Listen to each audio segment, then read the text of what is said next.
The rain hadn't stopped for 3 days when we buried my son. I stood under a black umbrella in Cedar Grove Cemetery, watching the casket lower into the wet Oregon earth, and felt something inside me descend with it. Darian had been my only child, my miracle baby, born when I was 40 years old and had given up hope of motherhood. Now, at 70, I was burying him at just 30. The cancer had been merciless and swift.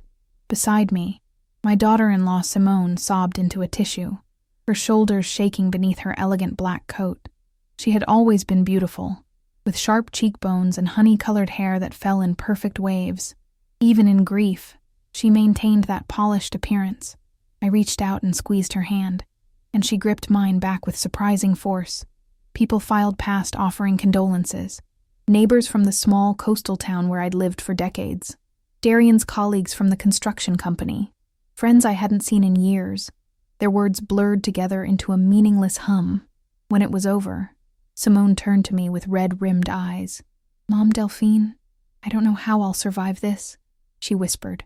I pulled her into an embrace, feeling her thin frame tremble against mine. At that moment, I believed we would grieve together, that our shared loss would bind us. I had no idea how wrong I was. Chapter 2. The week after the funeral passed in a fog. I moved through my small craftsman house like a ghost, unable to eat, unable to sleep. Photographs of Darian covered every surface. Him as a baby with downy dark hair. Him graduating high school with that crooked smile. Him on his wedding day, looking at Simone like she hung the moon. That last image made my chest ache. On the 8th day, I finally opened the envelope Darian's attorney had given me. My hands shook as I unfolded the papers inside. Darian had been meticulous about planning for his death once the diagnosis came. The documents outlined his will with painful precision. To Simone, he left their house in Portland and his personal savings account, roughly $80,000, standard provisions for a surviving spouse. But there was more, much more. Years ago, when Darian was just 25, my late husband had passed away and left him a considerable inheritance. Darian had invested wisely. He'd purchased a working farm in the Willamette Valley, 3 rental apartments in Eugene, and he'd kept a separate bank account that had grown substantially over the years. All of it had been placed in my name only. I read the executor's note 3 times, not quite believing it. The farm alone was worth over $1 million. The apartments generated substantial monthly income. The bank account held another $400,000. Darian had made me wealthy, and he'd done it in secret. I sat at my kitchen table as afternoon light filtered through lace curtains, trying to understand why. Why had he structured things this way? Why hadn't he told Simone? And most troubling, why had he felt the need to hide it from her? The attorney's business card sat beside the papers. I should call him. I should ask questions. Instead, I slipped everything back into the envelope and locked it in my desk drawer. Something told me to wait, to watch, to see what happened next. That instinct would save me. Chapter 3. Simone called the next morning. "Mom, Delphine, I was hoping we could have lunch today. I need to talk to you about something important." Her voice sounded different, lighter somehow, less burdened by grief. I told myself I was imagining things, that everyone processed loss differently. We met at a small cafe downtown, one of those places with mismatched chairs and local art on the walls. Simone arrived 15 minutes late, wearing designer sunglasses and a cream-colored sweater that probably cost more than my monthly grocery budget. She ordered a salad she barely touched and got straight to the point. "I've been going through Darian's papers," she began, stirring her iced tea with mechanical precision. "And I'm trying to get a complete picture of our financial situation. Did he mention any other assets to you? Any accounts or properties I should know about?" The question hung in the air between us. I took a slow sip of my coffee, buying time. Something in her tone set off alarm bells.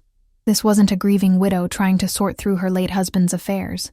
This was someone hunting for something specific. Not that I'm aware of," I said carefully. "He kept his financial matters pretty private. Why do you ask?" Simone's jaw tightened almost imperceptibly. "It's just that some things don't add up. Darian was always talking about investments, about building something for our future. But all I can find is the house and 1 savings account. It seems like there should be more." She leaned forward, and I caught a whiff of her expensive perfume. "You were his mother. Surely he confided in you about his plans, about what he'd built.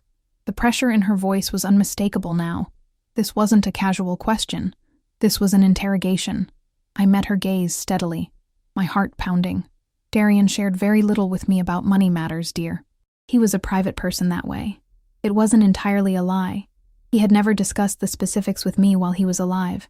I'd only learned about it after his death. Simone sat back, and for just a moment, I saw something flicker across her face. Frustration, maybe even anger. Then she smiled, and it was like watching a mask slide into place. Of course. I'm sorry for prying. Grief makes me paranoid, I suppose. But I knew what I'd seen, and I knew my decision to stay silent had been the right one. Chapter 4. That night, I couldn't sleep. I lay in bed watching shadows move across the ceiling, thinking about Simone's questions, about the cold calculation in her eyes. At 2 a.m, I gave up on rest and went to my computer. I'd never been particularly tech-savvy, but my grandson had taught me the basics before Darian got sick. I opened a search engine and typed in Simone's full name, Simone Adrienne Whitmore. What I found made my blood run cold. There were court records from Nevada, a lawsuit from 2018 involving fraud allegations. The case had been settled out of court, details sealed, but the outline was clear enough. Simone had been accused of manipulating an elderly man's finances while working as his home health aide. I kept digging. A marriage license from 2015 to a man named Gerald Brennan. A divorce finalized just 6 months before she met Darian. An obituary for Gerald from that same year.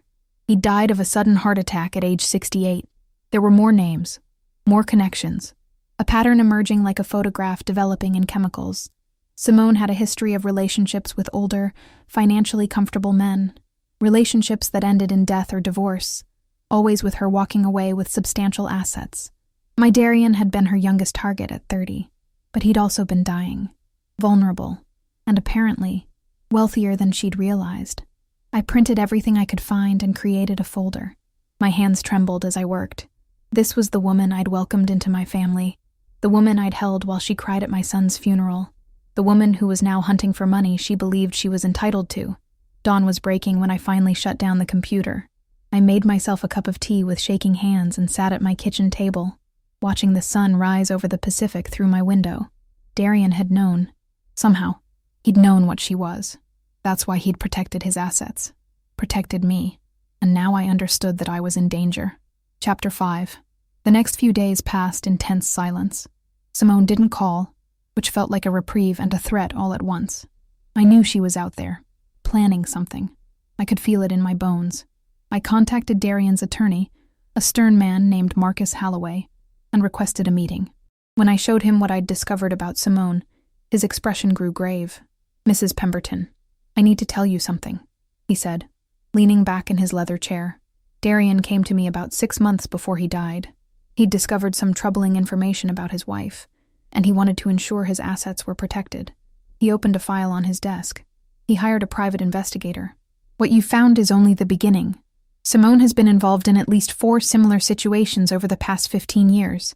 There's strong suspicion, though never proven, that she may have hastened at least 2 of those deaths. The room spun around me. You're saying she might have murdered them. Marcus chose his words carefully. I'm saying the pattern is suspicious enough that Darian wanted to ensure you were protected. That's why everything was placed in your name with ironclad legal protections. If Simone tries to claim any of it, she'll have to go through a legal battle that will expose her entire history. I gripped the arms of my chair.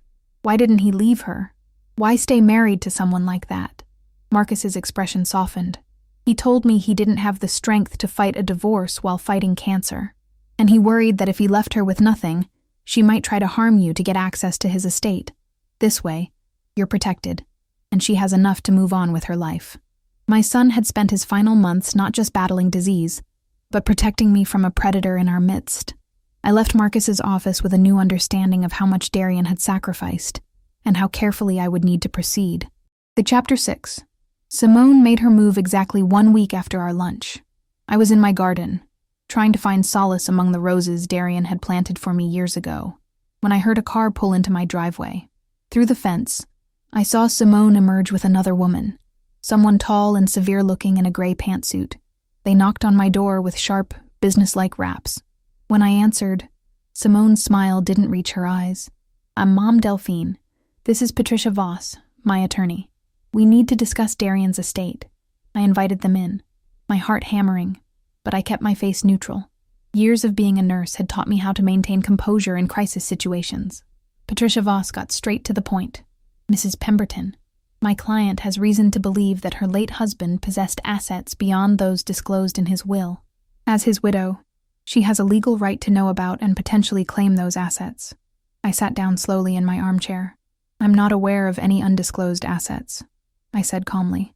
Simone leaned forward, her facade cracking. Don't lie to me.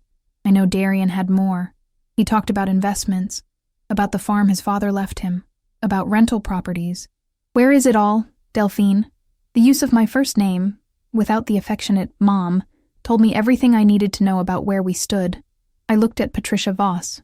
If you have questions about my son's estate, I suggest you contact his attorney, Marcus Halloway. I'm a 70-year-old woman who just buried her only child. I don't appreciate being ambushed in my own home. Patricia handed me a business card.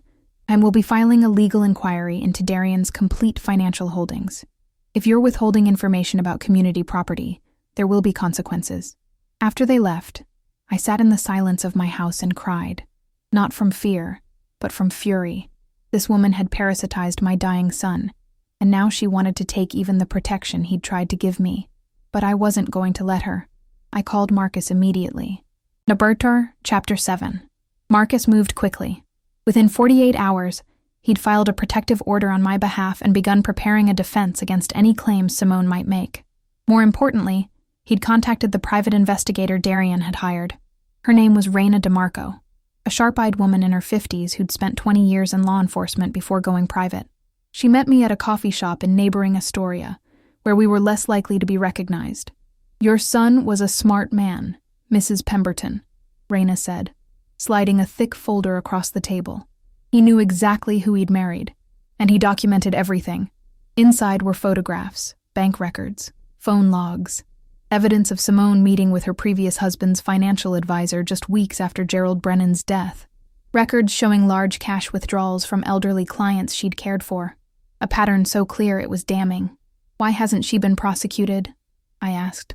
Raina's expression was grim. She's careful, always stays just on the edge of what can be proven. Her victims are usually dead or too compromised to testify. Families settle to avoid the pain of public trials. She's been doing this for years, moving from state to state, reinventing herself. She pulled out another document, but this time she made a mistake. She genuinely didn't know about the assets Darian placed in your name. She married him thinking he was moderately comfortable, planning to inherit a nice nest egg. When she realized there was more and she couldn't find it, she got desperate. Raina leaned in. I've been tracking unusual activity. 3 days ago, someone tried to access your medical records through a fake insurance inquiry. Yesterday, someone called the county assessor's office asking about properties in your name. Simone is building a case to have you declared incompetent, so she can claim she should have been managing Darian's estate all along. The coffee in my stomach turned to acid, and she's trying to make me look senile. Raina nodded. It's her pattern when direct manipulation doesn't work.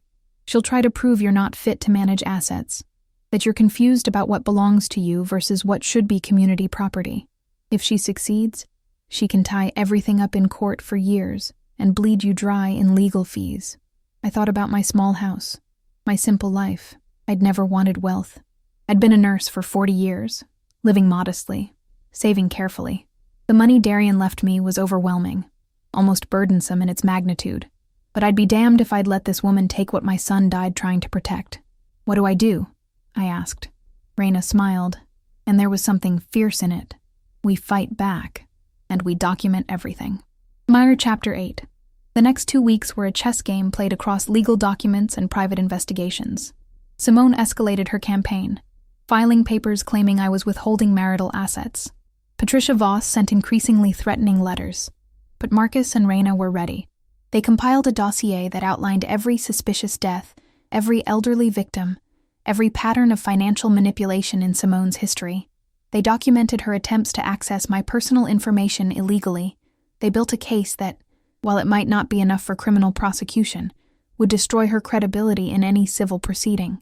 The turning point came when Raina discovered something even I hadn't known. Darian's cancer treatment record showed irregularities in his medication schedule during his final weeks. Nothing definitive, nothing that could prove wrongdoing, but enough to raise disturbing questions. Times when Simone was alone with him, and his pain medication dosages increased beyond what his doctors had prescribed. I sat in Marcus's office, staring at the timeline Raina had created, and felt something shatter inside me. "You think she hastened his death?" I whispered. Marcus exchanged a glance with Raina. "We think it's possible." The hospice nurses noted some concerns in their reports, but attributed it to a grieving spouse's misunderstanding of palliative care protocols. But combined with her history, I couldn't breathe. The room felt too small, too hot. My son might not have had much time left, but what little he had could have been stolen from him by the woman sleeping beside him. "Can we prove it?" I asked. Raina shook her head slowly. "Not to a criminal standard, but we can present it as part of a larger pattern. Combined with everything else, it paints a picture of someone with a documented history of financial predation and suspected involvement in suspicious deaths." I made a decision then, one that would change everything. I want to meet with her, face to face. No lawyers, just the two of us. Marcus started to protest, but I held up my hand. I need to look her in the eye.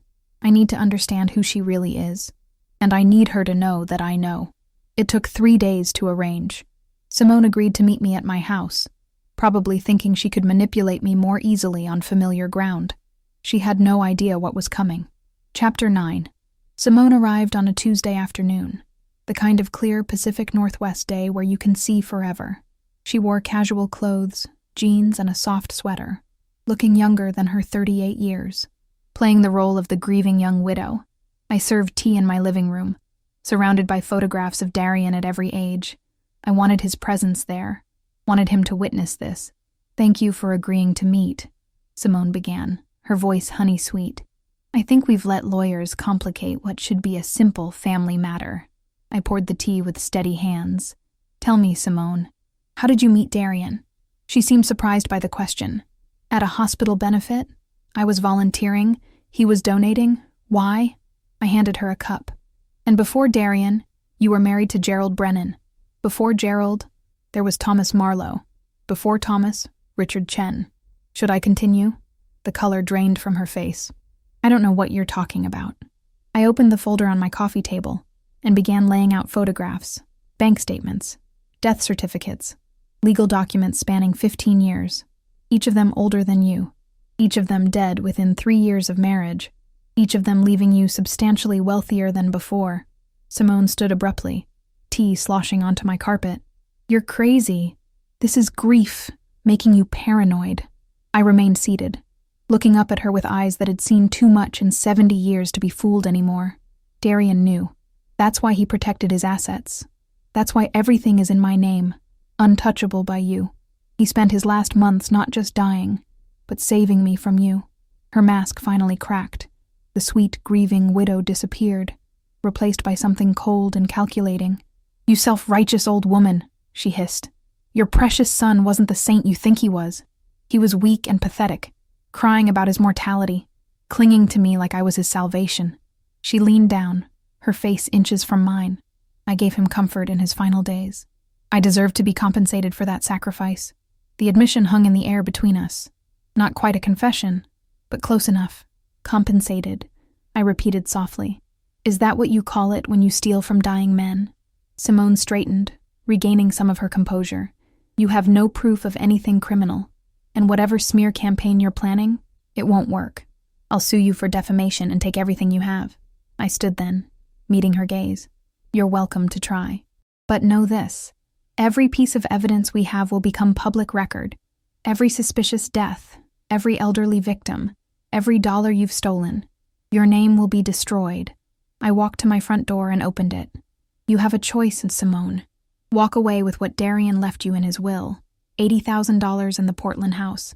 Start over somewhere else. Or fight this battle and lose everything, including your freedom if we find enough evidence to press criminal charges." For a long moment, she stood there, vibrating with rage. Then she smiled, and it was like looking at something inhuman. "This isn't over." She walked out, and I watched her drive away, knowing she was right. It wasn't over yet. Chapter 10. Simone filed a massive lawsuit 3 days later. She claimed emotional distress, defamation, and unlawful withholding of marital assets. The sum she demanded was staggering, $5 million. Marcus had warned me this might happen. She's trying to scare you into settling, he explained. Most people her age would fold under this kind of pressure. She doesn't realize you've spent a lifetime dealing with life and death situations. A lawsuit doesn't frighten you the way it might frighten someone else. He was right. I'd held dying patients' hands. I'd told families there was nothing more we could do. I'd worked double shifts during flu epidemics and natural disasters. A legal battle, while unpleasant, was just another challenge to endure, but it took its toll. The stress triggered an old heart condition. I ended up in the emergency room one night, chest pains radiating down my arm. The doctors said it was stress-induced angina, not a full heart attack, but it was a warning. I was 70 years old. This fight was quite literally killing me. Lying in that hospital bed, hooked to monitors, I had a moment of clarity. I could win this battle and lose my health. I could spend my remaining years, however many they were, in courtrooms and lawyers, offices, fighting to protect money I'd never asked for. Or I could make a different choice. When I was discharged, I called an emergency meeting with Marcus and Raina. I want to settle, I told them. Marcus started to protest, but I held up my hand. Not on her terms, on mine. Over the next week, we crafted an offer. Simone would receive an additional $200,000 from the estate, bringing her total to $280,000. In exchange, she would sign a comprehensive settlement agreement that included a non-disclosure clause and a permanent waiver of any future claims against Darian's estate or my personal assets. Most importantly, she would agree to leave Oregon and not contact me again. The money hurt. It felt like rewarding a predator, but it was a fraction of what Darian had protected, and it would buy me peace. Simone's attorney countered with $350,000. We settled at $300,000. The day we signed the final papers, I felt something inside me uncurl. It wasn't justice. It wasn't victory. But it was survival. And at 70 years old, survival mattered. Simone took the money and disappeared. Last I heard, she'd moved to Arizona, probably already hunting for her next target. Chapter 11. In the months that followed, I had to learn how to live with what I'd learned. The woman I'd believed was grieving my son alongside me had been a predator. The last months of Darian's life had been shadowed by manipulation and possible murder. I saw a therapist, an older woman named Dr. Keiko Sato, who specialized in trauma and grief. She helped me understand that I could mourn both the son I'd lost and the betrayal I'd discovered. Grief isn't linear, she told me during one session, and it's complicated when the person you're mourning made choices that put you in danger, even if they also tried to protect you. Darian had known what Simone was, and stayed with her anyway. Part of me was angry at him for not telling me, for putting himself in that position, but another part understood. He'd been dying, exhausted, and trying to manage an impossible situation. He'd done the best he could with the time and strength he had. I started making changes to my life. I sold the farm in the Willamette Valley to a young couple who wanted to continue its organic practices. I donated a significant portion of the proceeds to cancer research in Darian's name. I kept the 3 rental apartments but hired a property manager to handle them. The income would fund my retirement comfortably without the stress of direct management. The money Darian had left me became a tool for honoring his memory in ways that felt meaningful. I established a scholarship at his high school for students pursuing careers in construction and trades. I supported the hospice center that had cared for him in his final days. But I also kept enough to secure my own future, to ensure I wouldn't be vulnerable to anyone else's manipulation. Chapter 12. A year after Darian's death, I stood in Cedar Grove Cemetery again. The rain had returned, soft and persistent, making the grass glisten. I placed fresh flowers on my son's grave, daisies and forget-me-nots, his favorites. The headstone was simple. Darian Michael Pemberton, beloved son. We'd left off husband at my insistence. Some truths were too painful to memorialize. I hope you're at peace now, I whispered to the stone. Free from pain, free from her. An older man approached, someone I'd noticed visiting a nearby grave regularly. His name was Warren, a retired teacher whose wife had passed away 2 years earlier. We'd struck up a cautious friendship, bonding over shared grief and the strange rituals of cemetery visits. Beautiful flowers, he said softly. Thank you. We stood together in comfortable silence, two survivors who understood that healing doesn't mean forgetting. Later, we had coffee at a small cafe downtown. Warren told me about his grandchildren. I told him about the scholarship fund. We talked about simple things, building a careful foundation of trust. I'd learned to be cautious, to protect myself, to recognize red flags and trust my instincts. But I'd also learned that isolation wasn't the answer, that a life lived in fear of betrayal was its own kind of death. Simone had taken my son from me, whether directly or indirectly. She'd stolen months that should have been sacred. She'd poisoned my memories of his final chapter. But she hadn't taken everything. I still had my health, mostly. I still had the resources to live independently and help others. I still had the capacity to form new connections, carefully and with wisdom, earned through pain. The lesson Darian had taught me wasn't just about protecting assets. It was about protecting yourself while still remaining open to love and trust. About being strong enough to fight when necessary, but wise enough to know when to step back. As I drove home that evening, the Pacific Ocean spread out to my left, vast and indifferent to human dramas. I thought about the women Simone would target next, the lives she would touch with her particular brand of poison. I'd sent all the evidence we'd compiled to authorities in Arizona, flagging her presence. It might not stop her, but it was something. Sometimes, survival isn't about winning. It's about enduring, about taking the blows and still standing, about protecting what matters while accepting that you can't save everyone. I pulled into my driveway as the sun set, painting the sky in shades of orange and purple. Inside my small house, I would make dinner for one. I would water the roses Darian had planted. I would call my therapist and schedule next week's appointment. I would live, not the life I'd imagined when my son was born 30 years ago, full of grandchildren and golden anniversaries, but a life nonetheless, one shaped by loss and betrayal, but also by resilience and the stubborn insistence that I deserved peace in my final years. Darian's inheritance had been more than money and property. It had been a lesson about human nature, about the masks people wear, about the importance of protecting yourself even when you want to believe in the best of others. I locked my door that night, checked the new security system I'd installed, and settled into my favorite chair with a book. Outside, the rain continued to fall, and I was okay, not happy, not whole, but surviving, with eyes wide open and a heart that had learned to be both cautious and still capable of warmth. That would have to be enough. The end. Epilogue. 5 years had passed since I signed those settlement papers. I sat on my back porch, watching the morning fog roll in from the Pacific, a cup of chamomile tea cooling in my hands. At 75, I'd learned to appreciate these quiet moments, the way the light filtered through the mist, the sound of seagulls calling in the distance, the simple fact of being alive to witness another day. The years had been kinder than I'd expected.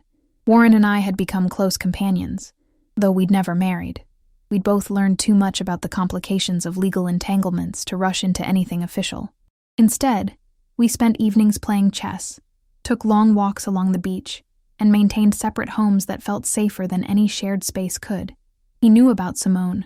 I'd told him everything one night, needing him to understand why I was so careful, why I kept certain walls up. He'd listened without judgment, then shared his own story of a business partner who'd nearly destroyed him financially years ago. We were two wounded people who'd found companionship without demanding healing we couldn't provide. The scholarship fund in Darian's name had sent 12 young people to trade school.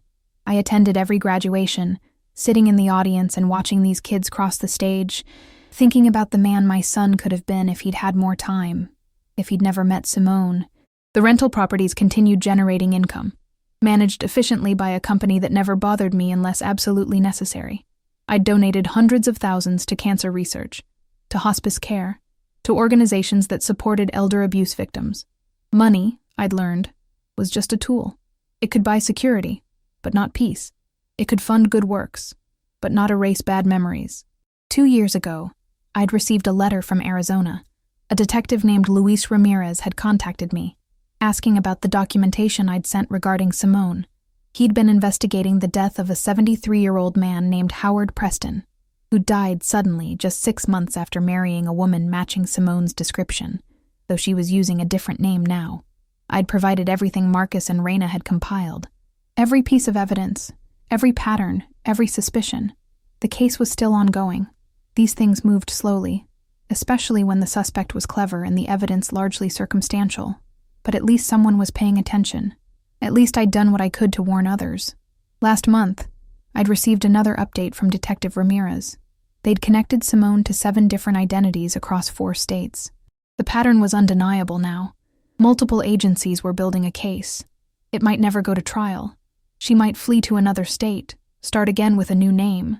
But her freedom to operate was shrinking, and that was something. I'd learned not to expect justice in this life. Sometimes evil people prospered. Sometimes good people died too young. Sometimes the only victory was survival, and the small acts of resistance you could manage. Warren arrived around 10, carrying a bag of croissants from the bakery downtown. We ate them on the porch, talking about his grandson's upcoming wedding, about the book club we'd both joined, about whether we should take that trip to the Oregon Shakespeare Festival he'd been suggesting. Normal conversation, normal life. But there were moments when the weight of what I knew settled over me like a shroud. Moments when I looked at Darian's photograph on my mantle and wondered if those last weeks had been even worse than I'd imagined. If he'd known, in some way, that the woman beside him was hastening his death. Dr. Sato had helped me understand that I'd never know the full truth, that I had to make peace with uncertainty, with questions that would never be answered. Some days, I managed that. Other days, the anger rose up fresh and sharp, and I had to breathe through it, remind myself that carrying rage only poisoned the carrier. The hardest part was the loneliness of knowledge. I couldn't talk about this at the senior center, couldn't share it with casual acquaintances. The full story was too dark, too complex. People wanted simple narratives, the grieving mother, the tragic loss. They didn't want to hear about predators and designer clothes, about the banality of evil, about how the woman crying at the funeral might have murdered the man in the casket. Only Warren, Marcus, Reina, and Dr. Sato knew the complete story. Everyone else got the edited version. My son died of cancer. His widow and I had a disagreement about the estate. We settled, and she moved away. Clean, manageable, bearable. I'd visited Darian's grave that morning, before Warren arrived. It was his birthday. He would have been 35. I'd brought sunflowers this time, bright and defiant against the gray headstone. I'd told him about the latest scholarship recipient, a girl named Mira, who wanted to be an electrician. I'd told him about the cancer research breakthrough I'd read about, funded in part by donations from his estate. I'd told him I was okay, mostly, and that I understood why he'd done what he did. I'd also told him I was angry, that part of me would always be angry that he'd married her, stayed with her, put himself in that position, that his desire to protect me had also meant carrying a burden he shouldn't have had to carry alone. But I'd ended by telling him I loved him, that I forgave him, that I hoped, wherever he was, he'd found the peace that had eluded him in those final months. The wind had picked up then, scattering leaves across the cemetery grass, and I'd felt something shift inside me. Not closure.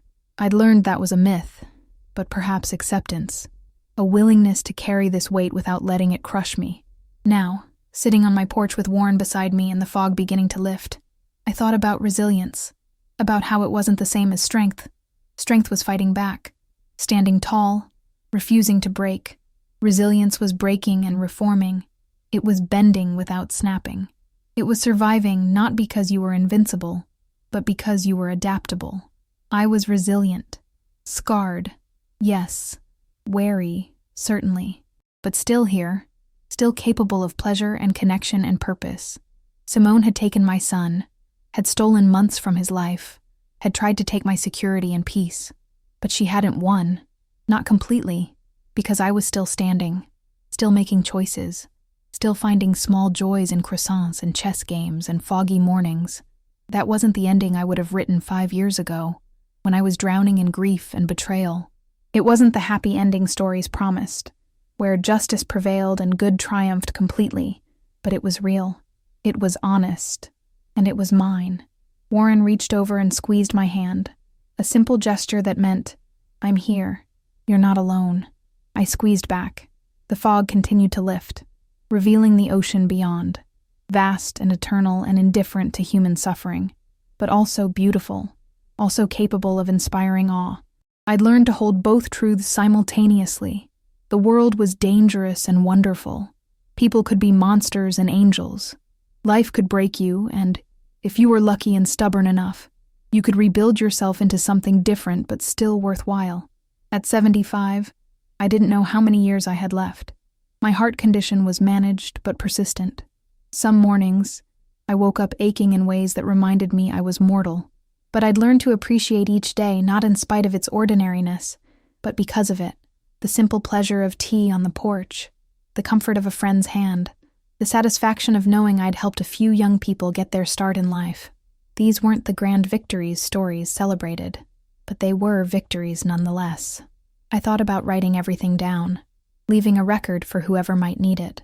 A warning about women like Simone, a testament to Darian's final act of protection, a guide for others who might find themselves tangled in similar webs.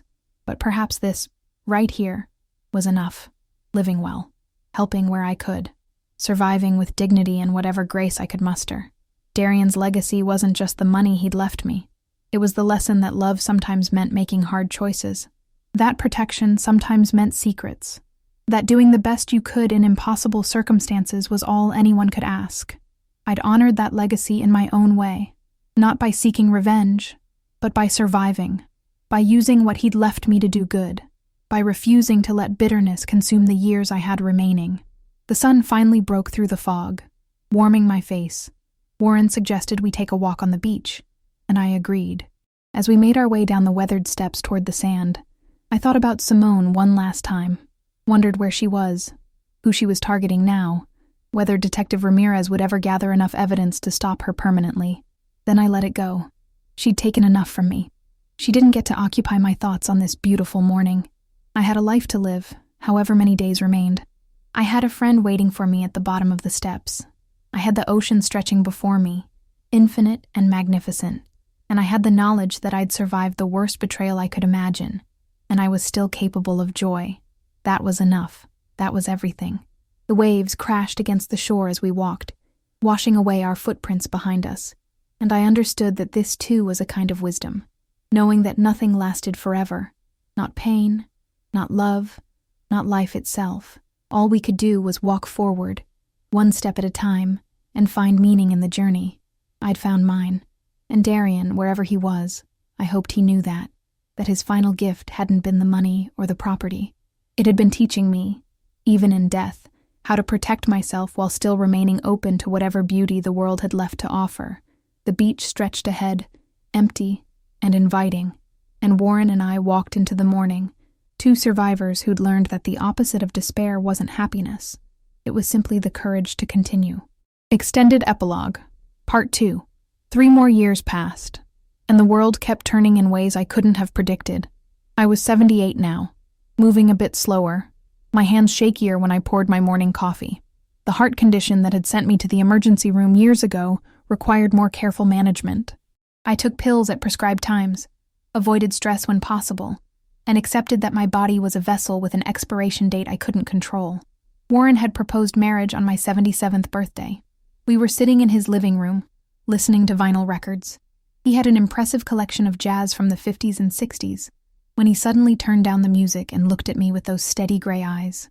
Delphine, I know we've both said we're content as we are, but I'm 83 years old, and I've learned that life is too short to let fear make all our decisions.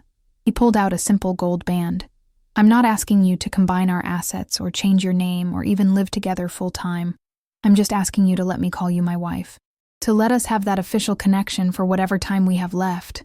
I'd stared at that ring for a long moment, feeling the weight of everything I'd been through.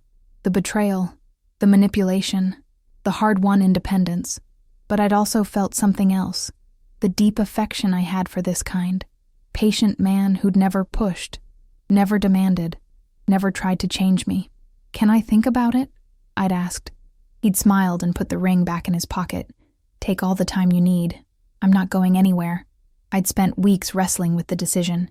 I talked to Dr. Sato, who was now more of a friend than a therapist, though I still saw her monthly. I talked to Marcus, my attorney, who assured me we could structure things legally to protect both of our estates while still being married. Mostly, I talked to myself, in the quiet hours of early morning when the world was still, and my thoughts could unfold without interruption. What did I want from the years I had left? Safety. I had that, with or without marriage. Security. My finances were stable, my health monitored. But companionship? Real partnership? The comfort of knowing someone chose you? Not your assets, but simply you. That was different. I'd said yes 3 months later, on a drizzly Tuesday afternoon that reminded me of the day we buried Darian. The symmetry felt right somehow, starting something new on the same kind of day I'd ended something essential. We'd married at the courthouse with just 2 witnesses, Marcus and Raina, who'd become unlikely friends over the years. No big ceremony, no white dress, no celebration beyond a nice dinner at Warren's favorite restaurant, but it felt real. It felt like a choice I was making with open eyes and a cautious but willing heart. The prenuptial agreement was ironclad. What was mine stayed mine. What was his stayed his. In the event of death, our estates would go to our respective heirs. In my case, the scholarship fund and various charities. We maintained separate residences, though we spent most nights together now, alternating between his house and mine. It wasn't a fairy tale, but it was honest, and that mattered more. The news about Simone came 6 months after the wedding. Detective Ramirez called on a Wednesday afternoon. I was in my garden, trying to coax my roses through an unusually hot summer, when my phone rang. Mrs. Pemberton, or should I say Mrs. Whitmore now. I'd kept my name, another small act of self-preservation. Just Delphine is fine. What can I do for you, detective? His voice was tight with barely contained excitement. We've arrested Simone Whitmore. Well, she was calling herself Sandra Morrison at the time, but we've confirmed it's her. My hand tightened on the phone. What happened? She made a mistake, got too confident, too sloppy. Married a man named Robert Castellano, 71 years old, widowed, comfortable but not wealthy. Within 2 months of the marriage, his children noticed irregularities, money moving out of accounts, changes to his will that he didn't seem to remember making. When they questioned her, she got defensive, aggressive. Ramirez paused. Then Robert ended up in the hospital with what looked like a stroke, but his daughter insisted on a full toxicology screen. They found elevated levels of prescription medications that shouldn't have been there. When they searched Simone's belongings, they found bottles of pills that matched what was in Robert's system. I sat down heavily on my garden bench. Is he alive? Yes, and he's talking. He's corroborating what his children suspected, that Simone had been gradually increasing his medications, making him confused and pliable. He's also identified her in photos with several of her previous identities. Will it stick? I asked, thinking of all the times she'd escaped consequences before. We think so. Between Robert's testimony, the physical evidence, and the pattern you and others helped us establish, we have a strong case. The DA is charging her with attempted murder, elder abuse, fraud, and about a dozen other counts. After I hung up, I sat in my garden for a long time, watching bees move between flower blossoms, feeling nothing and everything all at once. Relief that she'd finally been caught. Anger that it had taken this long, that Robert Castellano had nearly been another victim. And beneath it all, a deep, aching grief for my son, who might have been her victim in ways I'd never be able to prove. I called Warren and told him the news. Then I called Marcus and Raina. Then I walked to Darian's photograph on my mantle and stood there, looking into his young, hopeful eyes. They got her, sweetheart, I whispered. And it doesn't bring you back. But they got her. The trial took 18 months to unfold. I wasn't called to testify. My information was considered too circumstantial, too historical to be relevant to the specific charges against her. But I followed every development, reading the news articles Raina sent me, watching the case build from a distance. Robert Castellano's children were fierce advocates, refusing to let the prosecutors take any plea deal that didn't include serious prison time. They'd nearly lost their father, and they wanted justice not just for him, but for all the others who'd come before. Simone's defense was predictable. She was a devoted wife being persecuted by suspicious, greedy children who resented their father's happiness. The medications found in her possession were prescribed to her for her own conditions. Any financial irregularities were misunderstandings. But the prosecution had done their homework. They brought in handwriting experts who testified that Robert's will changes bore signs of forgery. They brought in pharmacologists who explained that the combination of medications in his system could only have been administered intentionally over time. They brought in Robert himself, now recovered, who testified clearly and powerfully about how Simone had isolated him from his family, controlled his access to information, and gradually made him dependent on her for everything. And they brought in Detective Ramirez, who outlined the pattern of behavior across multiple states and identities, painting a picture of a serial predator who targeted vulnerable older adults. The verdict came on a Friday in early spring. Guilty on all counts. I was sitting in Dr. Sato's office when I got the text from Reina. I'd scheduled the appointment intentionally, knowing I'd need support regardless of the outcome. Dr. Sato watched me read the message, my hand shaking slightly. "How do you feel?" she asked, in that gentle, non-directive way of hers. "I don't know," I admitted. "I thought I'd feel triumphant, or vindicated, but I mostly just feel tired." We talked for the rest of the session about closure, about how it rarely looked the way we expected, about how justice in the legal system didn't erase personal losses. Simone was sentenced to 25 years in prison. At 46 years old, she'd be 71 when she was released, older than most of her victims had been when she'd targeted them. The irony wasn't lost on anyone. I didn't attend the sentencing. I had no desire to see her again, to give her one more moment of my attention. Instead, I spent that day with Warren, taking a long drive down the coast, stopping at small towns and antique shops, eating fish and chips at a weathered oceanside restaurant, living my life, refusing to let her take one more day from me. But that night, alone in my house, I still maintained my own space, needing those hours of solitude. I pulled out all the documentation Marcus and Reina had compiled years ago. I read through every page, every piece of evidence that had helped build the case against her, and I cried for all of it. For Darian, for the men who died before anyone noticed the pattern, for Robert Castellano, who'd nearly become another statistic, for the years of my life spent carrying this knowledge. Then I took all those papers to my fireplace and burned them. I didn't need them anymore. The legal system had done what it could. The story was over, at least the part I could control. I kept only one thing, a letter Darian had written to me during his final week, which I'd found tucked in the will documents years ago, but had been too devastated to read at the time. I opened it now, my heart pounding, and saw his shaky handwriting covering 2 pages. "Mom, if you're reading this, I'm gone, and you've discovered what I left for you. I know you're probably angry that I didn't tell you about Simone while I was alive. You're probably hurt that I kept so many secrets. I'm sorry for that, but I need you to understand why. I discovered what she was about 8 months before I died. I hired an investigator, found the pattern, realized I'd been incredibly naive. By then, I was already sick, already dying, and I didn't have the energy to fight both cancer and a divorce from someone like her. More than that, I was terrified of what she might do to you if I left her with nothing.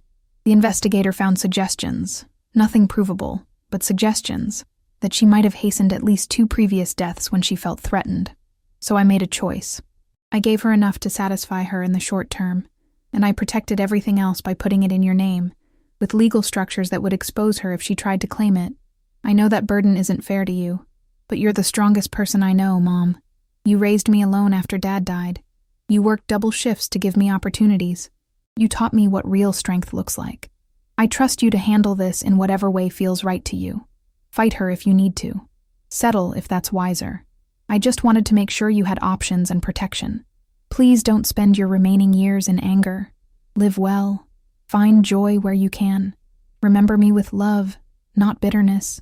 You gave me a beautiful life, even if it was shorter than either of us wanted. Thank you for that. All my love, Darian." I read it 3 times, tears streaming down my face. He'd known. He'd been protecting me the best way he knew how, with the time and resources he had. And his final wish wasn't for revenge. It was for me to live well. I folded the letter carefully and placed it in a memory box I kept in my closet, alongside his baby pictures, his high school diploma, the program from his wedding. Then I called Warren, even though it was late. "Can you come over?" I asked when he answered. "Of course. Are you all right?" "I will be," I said. "I just don't want to be alone tonight." He arrived 20 minutes later, letting himself in with the key I'd finally given him after we married. He found me on the couch, the letter still in my hands, and simply sat beside me, pulling me into his arms. We didn't talk. We just sat there together, his heartbeat steady against my ear, until I fell asleep. When I woke the next morning, stiff from sleeping upright, Warren was still there, his arms still around me, and I realized that this simple, steady presence was what healing looked like. Not dramatic, not cinematic, just someone choosing to stay. Extended Epilogue. Part 3. The seasons continued their rotation, indifferent to human dramas.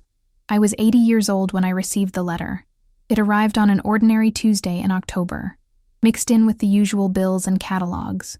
The return address was from the Oregon State Correctional Institution, and I knew immediately who it was from. My first instinct was to throw it away unopened, but something, curiosity, perhaps, or the stubborn need to face things directly that had carried me through these years, made me sit down at my kitchen table and carefully open the envelope. The handwriting was still elegant, still carefully controlled. Delphine, I don't expect you to read this. I don't expect forgiveness or understanding. But I've been in therapy here. Mandated, not voluntary. And my therapist suggested I write letters to the people I've harmed, whether I send them or not. I'm sending this one because you're the only person who might actually understand what I'm about to say. I've spent 4 years in here trying to figure out how I became this person. The therapist uses words like antisocial personality disorder and pathological narcissism, clinical terms that make it sound like I'm broken rather than evil. Maybe I am both. I didn't start out planning to hurt people. My first husband, I was 23, truly loved me, I think. He was older, stable, and I was tired of being poor, tired of struggling. When he died of a heart attack, the money that came to me felt like compensation for years of playing the devoted young wife. It got easier after that. Each time, the justifications came faster. They were old. They'd lived full lives. I gave them companionship in their final years. Why shouldn't I be compensated? With Darian, it was different. He was younger. He was kind. And he was dying anyway. I told myself I was making his last months easier, that I deserved to be taken care of after caring for him. But the truth is, I saw an opportunity and I took it. I always took the opportunity. I didn't kill him, if that's what you've wondered all these years. I didn't accelerate his medications or poison him, but I manipulated him when he was vulnerable. I isolated him from questioning voices, and I would have taken everything if he hadn't been smarter than I realized. You probably think this letter is another manipulation, another attempt to gain something. Maybe you're right. Prison hasn't made me a different person. It's just given me more time to think about who I've always been. I have 17 years left on my sentence, if I survive that long. I'm 50, and prison ages you faster than life outside. I'll be 67 when I'm released, the age of some of my victims. There's a certain justice in that, I suppose. I'm not asking for anything. Not forgiveness, not understanding, not even acknowledgement of this letter. I'm just telling you that I know what I did. I know what I am. And I'm sorry Darian's last months were tainted by my presence. He deserved better. Simone. I read the letter twice, then set it down with trembling hands. Warren found me there an hour later, still staring at the pages. What is it? He asked gently. I handed him the letter. He read it slowly, his expression darkening with each paragraph. What do you want to do with this? He asked when he finished. I don't know, I admitted. Part of me thinks it's just another manipulation. But part of me... I trailed off, not sure how to articulate the complex tangle of emotions. Part of you wants to believe people can change, Warren finished softly. Even people who've done terrible things. Is that foolish? He considered the question seriously. I don't think it's foolish to hold on to your humanity, even when dealing with people who seem to have lost theirs. We talked about it for hours that day. About accountability and redemption. About whether monsters were born or made. About how much compassion we owed to people who'd shown us none. In the end, I wrote a response. Just one paragraph, carefully considered. Simone, I received your letter. I don't forgive you, that's not something I'm capable of giving. But I acknowledge your words, and I hope that whatever time you have, in prison or after, includes genuine reflection and change. My son deserved better than what you gave him. So did all the others. I won't write again. Delphine Pemberton. I mailed it the next day, then tried to put it out of my mind. But it lingered. That letter. The questions it raised about human nature. and the possibility of transformation. Dr. Sato and I discussed it in our sessions. She reminded me that people were complex, that someone could be genuinely remorseful and still fundamentally unchanged, that my response to Simone's letter could be compassionate without being naive. You don't have to decide if she's sincere, Dr. Sato said. You just have to decide how you want to respond to the possibility of sincerity. I chose to respond with acknowledgement and distance. To leave the door neither open nor slammed shut, but simply closed. It felt right. My health began to decline more noticeably that winter. The heart condition that had been managed for years became more aggressive. I had 2 more episodes that sent me to the emergency room, each one more frightening than the last. Warren wanted me to move in with him permanently so he could monitor me, but I resisted. The independence of my small house felt essential to my sense of self, even if it was becoming more difficult to maintain. We compromised. I installed a medical alert system. He had a key and checked on me daily. I promised to be honest about how I was feeling, not to tough it out when I needed help.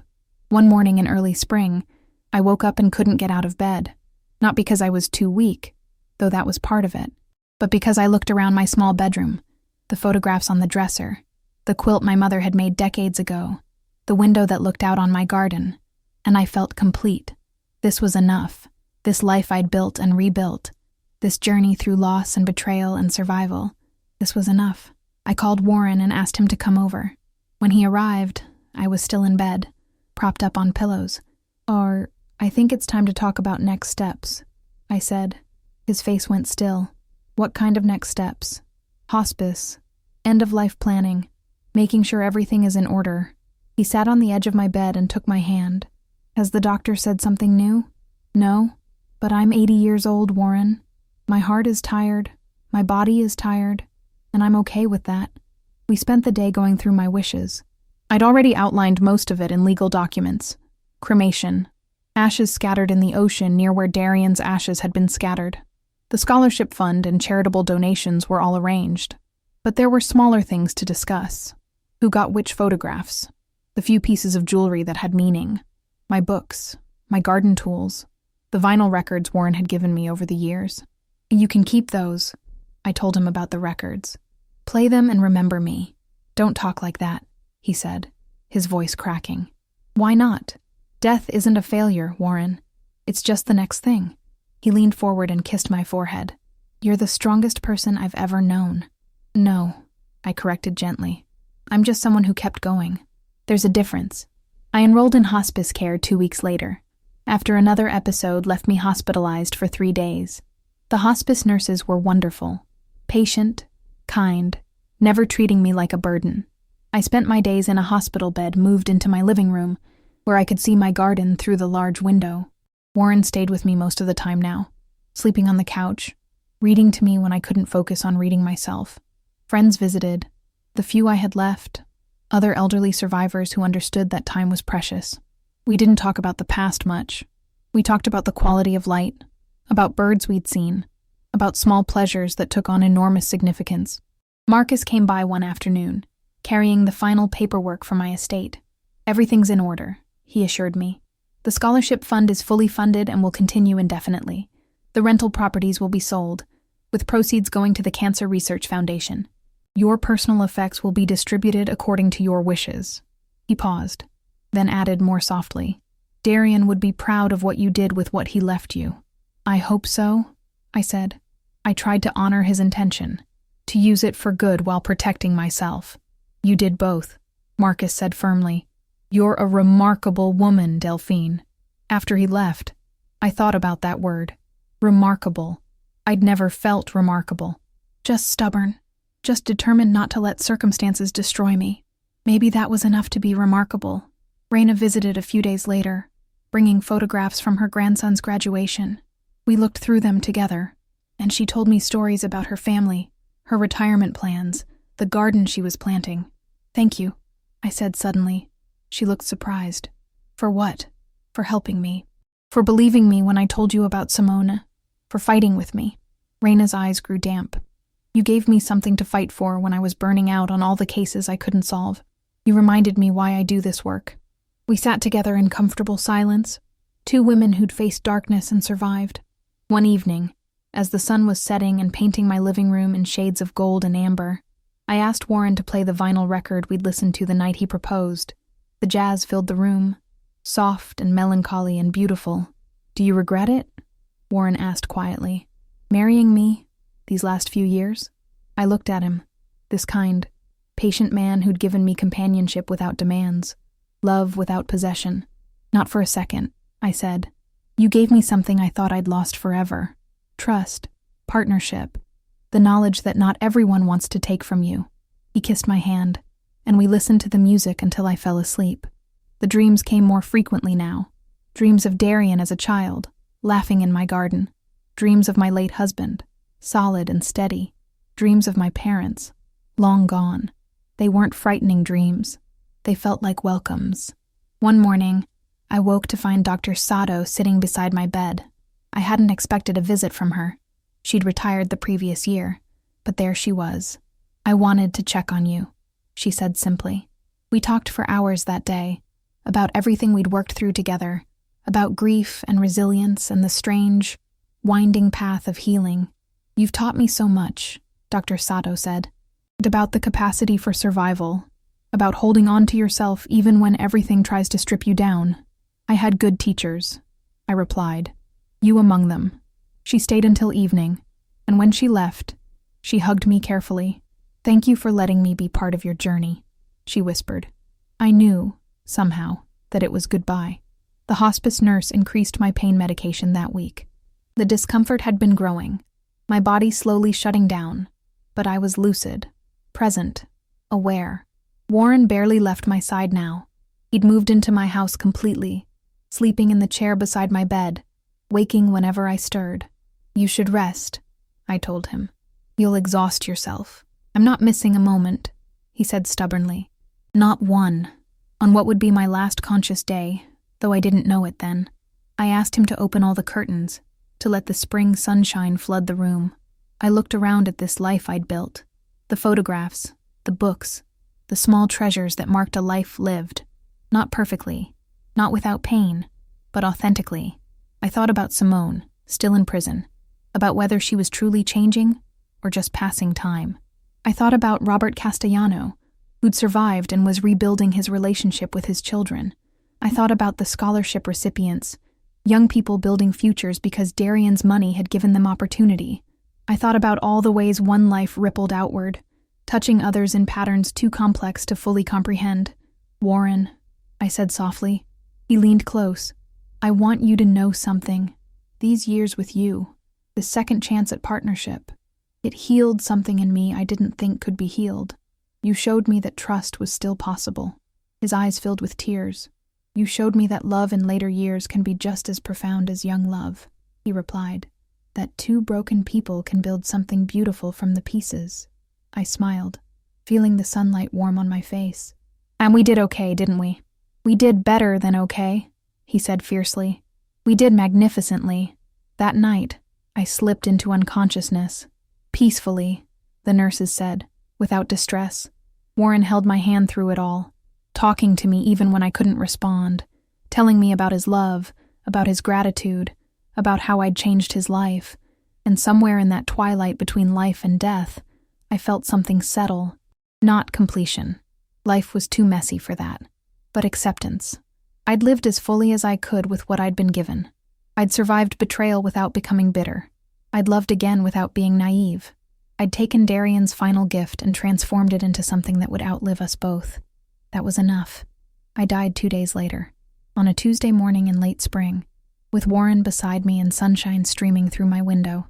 The obituary was simple.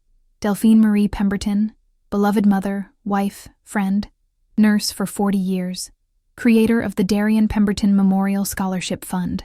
They didn't mention Simone. They didn't mention the betrayal or the fight. They only mentioned what I'd built, what I'd given, how I'd lived, and perhaps that was the truest victory of all. Final note. The Darian Pemberton Memorial Scholarship Fund continues to this day, supporting young people pursuing careers in skilled trades. To date, it has helped over 60 students achieve their dreams. Warren lived another 5 years after Delphine's death. He was buried beside her, overlooking the Pacific Ocean they both loved. Simone remained in prison, where she continues to serve her sentence. She has never written another letter. Robert Castellano recovered fully and became an advocate for elder abuse prevention, speaking at community centers and helping to draft stronger protective legislation. And sometimes, on the Oregon coast, when the fog rolls in and the morning light breaks through, people walking the beach report feeling a sense of peace they can't quite explain, as if someone who fought hard battles there is finally, truly at rest. The end.